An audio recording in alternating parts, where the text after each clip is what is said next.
Saddam Hussein ایک secular تھے جنہوں نے بعد سیاسی جماعت کے ذریعے آمرانہ صدارت سنبھالی۔ ان کے دور حکومت میں عوام کے کچھ حصے تیل کی دولت سے مستفید ہوئے، جبکہ حزب اختلاف میں رہنے والوں کو تشدد اور سزائے موت کا سامنا کرنا پڑا۔ امریکی قیادت والی مسلح افواج کے ساتھ فوجی تنازعات کے بعد حسین کو 2003 میں گرفتار کیا گیا تھا، بعد میں اسے پھانسی دے دی گئی۔ ابتدائی زندگی: حسین 28 اپریل 1937 کو تکریت، عراق میں پیدا ہوئے۔ ان کے والد، جو ایک چرواہے تھے، صدام کی پیدائش سے کئی ماہ پہلے غائب ہو گئے تھے۔ چند ماہ بعد صدام کے بڑے بھائی کینسر کی وجہ سے انتقال کر گئے۔ جب صدام کی پیدائش ہوئی تو اس کی والدہ اپنے سب سے بڑے بیٹے کی موت اور اپنے شوہر کی گمشدگی سے شدید افسردہ تھیں اور صدام کی مؤثر دیکھ بھال کرنے سے قاصر تھیں، اور 3 سال کی عمر میں انہیں اپنے چچا خیر اللہ طلحہ کے ساتھ رہنے کے لیے بغداد بھیج دیا گیا۔ برسوں بعد صدام اپنی والدہ کے ساتھ رہنے کے لیے الاؤجا واپس آ گئے، لیکن اپنے سوتیلے والد کے ہاتھوں بدسلوکی کا سامنا کرنے کے بعد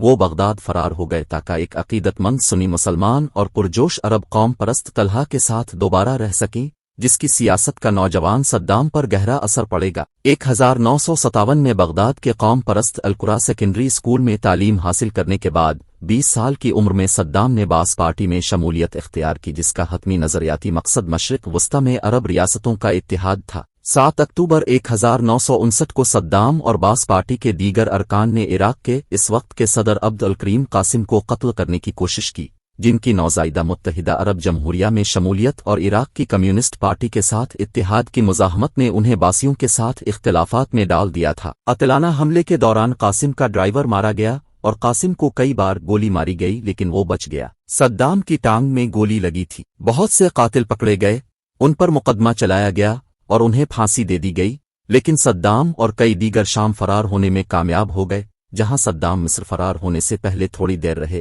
جہاں انہوں نے لا اسکول میں تعلیم حاصل کی۔ 1963 میں جب نام نہاد رمضان انقلاب میں قاسم کی حکومت کا تختہ الٹ دیا گیا تو صدام عراق واپس آ گئے، لیکن اگلے ہی سال باس پارٹی میں لڑائی کے نتیجے میں انہیں گرفتار کر لیا گیا۔ تاہم جیل میں رہتے ہوئے وہ سیاست میں مصروف رہے اور 1966 میں ریجنل کمانڈ کے ڈپٹی سیکریٹری مقرر ہوئے۔ اس کے کچھ ہی عرصے بعد وہ جیل سے فرار ہونے میں کامیاب ہو گئے اور اس کے بعد کے سالوں میں اپنی سیاسی طاقت کو مضبوط کرتے رہے۔ 1968 میں صدام نے ایک خونریز لیکن کامیاب بغاوت میں حصہ لیا، جس کے نتیجے میں احمد حسن البکر عراق کے صدر اور صدام ان کے نائب بنے۔ البکر کے دور صدارت میں صدام نے خود کو ایک مؤثر اور ترقی پسند سیاستدان کے طور پر ثابت کیا۔ انہوں نے عراق کے بنیادی ڈھانچے، صنعت اور صحت کی دیکھ بھال کے نظام کو جدید بنانے کے لیے بہت کچھ کیا اور سماجی خدمات، تعلیم اور کاشتکاری کی سبسڈی کو اس سطح تک بڑھایا جس کی خطے کے دیگر عرب ممالک میں مثال نہیں ملتی۔ انہوں نے 1973 کے توانائی بحران سے ٹھیک پہلے عراق کی تیل کی صنعت کو بھی نیشنلائز کیا،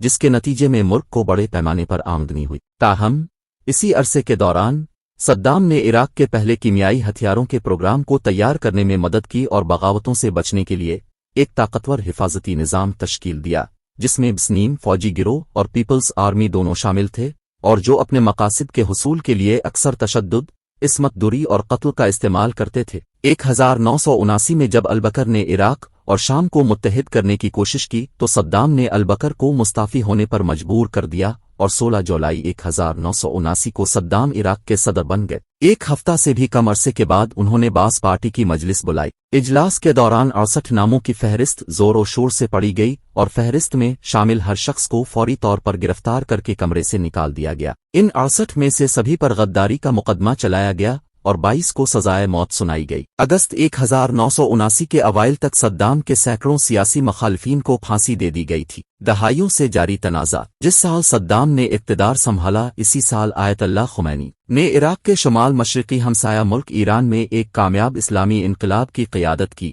صدام، جن کی سیاسی طاقت عراق کی اقلیتی سنی آبادی کی حمایت پر منحصر تھی، کو خدشہ تھا کہ شیعہ اکثریتی ایران میں ہونے والی پیش رفت عراق میں بھی اسی طرح کی بغاوت کا باعث بن سکتی ہے۔ اس کے جواب میں 22 ستمبر 1980 کو صدام نے عراقی افواج کو حکم دیا کہ وہ ایران کے تیل سے مالا مال علاقے خوزستان پر حملہ کریں۔ یہ تنازع جلد ہی ایک مکمل جنگ کی شکل اختیار کر گیا، لیکن مغربی ممالک اور عرب دنیا کے زیادہ تر ممالک اسلامی بنیاد پرستی کے پھیلاؤ اور خطے اور دنیا کے لیے اس کے کیا معنی ہوں گے نے صدام کی حمایت کی، اس حقیقت کے باوجود کہ ایران پر اس کا حملہ واضح طور پر بین الاقوامی قوانین کی خلاف ورزی ہے۔ جنگ کے دوران یہی خدشات بین الاقوامی برادری کو عراق کی جانب سے کیمیائی ہتھیاروں کے استعمال، کرد آبادی کے ساتھ اس کے قتل عام اور اس کے بڑھتے ہوئے جوہری پروگرام کو نظر انداز کرنے کا سبب بنیں گے۔ 20 اگست 1988 کو کئی سالوں کے شدید تنازع کے بعد، جس میں دونوں اطراف سے لاکھوں افراد ہلاک ہوئے، بالآخر جنگ بندی کا معاہدہ طے پایا۔ 1980 کی دہائی کے آخر میں صدام نے عراق کی جنگ سے تباہ حال معیشت اور بنیادی ڈھانچے کی بحالی کا ذریعہ تلاش کرتے ہوئے اپنی توجہ عراق کے امیر ہمسایہ ملک کویت کی طرف مبذول کرائی، اس جواز کا استعمال کرتے ہوئے کہ یہ عراق کا ایک تاریخی حصہ ہے۔ 2 اگست 1990 کو صدام نے کویت پر حملے کا حکم دیا۔ اقوام متحدہ کی سلامتی کونسل کی ایک قرارداد فوری طور پر منظور کی گئی، جس میں عراق پر اقتصادی پابندیاں عائد کی گئیں اور عراقی افواج کو کویت چھوڑنے کی ڈیڈ لائن مقرر کی گئی۔ جب 15 جنوری 1991 کی ڈیڈ لائن کو نظر انداز کیا گیا تو امریکہ کی سربراہی میں اقوام متحدہ کی اتحادی افواج نے عراقی افواج کا سامنا کیا اور صرف 6 ہفتے بعد ہی انہیں کویت سے نکال دیا۔ جنگ بندی کے معاہدے پر دستخط کیے گئے تھے، جس کی شرائط میں عراق کو اپنے جراثیم اور کیمیائی ہتھیاروں کے پروگراموں کو ختم کرنا شامل تھا۔ عراق کے خلاف پہلے عائد کی جانے والی اقتصادی پابندیاں بدستور برقرار ہیں۔ اس کے باوجود اور اس حقیقت کے باوجود کہ اس کی فوج کو بری طرح شکست کا سامنا کرنا پڑا تھا، صدام نے تنازع میں فتح کا دعویٰ کیا۔ خلیجی جنگ کے نتیجے میں پیدا ہونے والی معاشی مشکلات نے پہلے سے ہی ٹوٹی پھوٹی عراقی آبادی کو مزید تقسیم کر دیا۔ 1990 کی دہائی کے دوران مختلف شیعہ اور کرد بغاوتیں ہوئیں،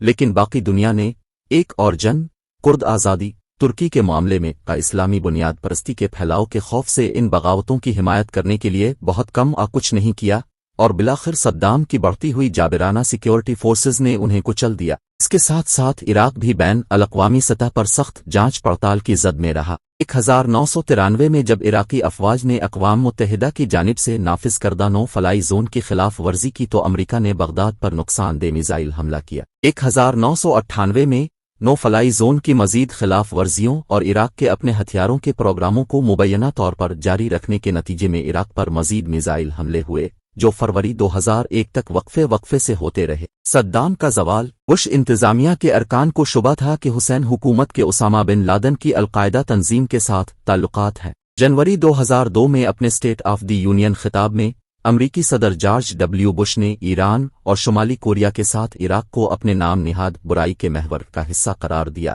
اور دعویٰ کیا کہ ملک بڑے پیمانے پر تباہی پھیلانے والے ہتھیار تیار کر رہا ہے اور دہشت گردی کی حمایت کر رہا ہے۔ اسی سال کے آخر میں عراق میں مشتبہ ہتھیاروں کے مقامات کا اقوام متحدہ کا معائنہ شروع ہوا، لیکن اس طرح کے پروگراموں کے موجود ہونے کے بہت کم کوئی ثبوت نہیں ملے۔ اس کے باوجود 20 مارچ 2003 کو اس بہانے کے تحت کہ عراق کے پاس در حقیقت خفیہ ہتھیاروں کا پروگرام ہے اور وہ حملوں کی منصوبہ بندی کر رہا ہے، امریکی قیادت والے اتحاد نے عراق پر حملہ کر دیا۔ چند ہفتوں کے اندر ہی حکومت اور فوج کا تختہ الٹ دیا گیا، تاہم صدام گرفتاری سے بچنے میں کامیاب رہے۔ گرفتاری، مقدمہ اور موت۔ اس کے بعد کے مہینوں میں صدام کی تلاش شروع ہو گئی۔ چھپتے ہوئے صدام نے کئی آڈیو ریکارڈنگ جاری کی جن میں انہوں نے عراق کے حملہ آوروں کی مذمت کی اور مزاحمت کا مطالبہ کیا۔ آخرکار 13 دسمبر 2003 کو صدام تکریت کے قریب الداور میں ایک فارم ہاؤس کے قریب ایک چھوٹے سے زیر زمین بنکر میں چھپا ہوا پایا گیا۔ وہاں سے انہیں بغداد میں ایک امریکی اڈے پر منتقل کر دیا گیا،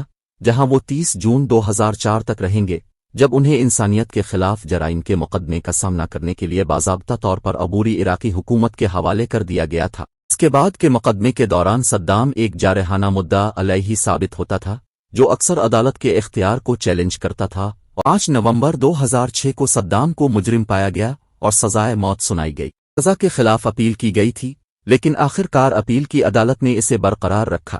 30 دسمبر 2006 کو بغداد میں ایک عراقی اڈے کیمپ جسٹس میں صدام کو گولی مارنے کی درخواست کے باوجود پھانسی دے دی گئی۔ 29 دسمبر 2006 کو ان کی جائے پیدائش الاؤجا میں سپرد خاک کیا گیا۔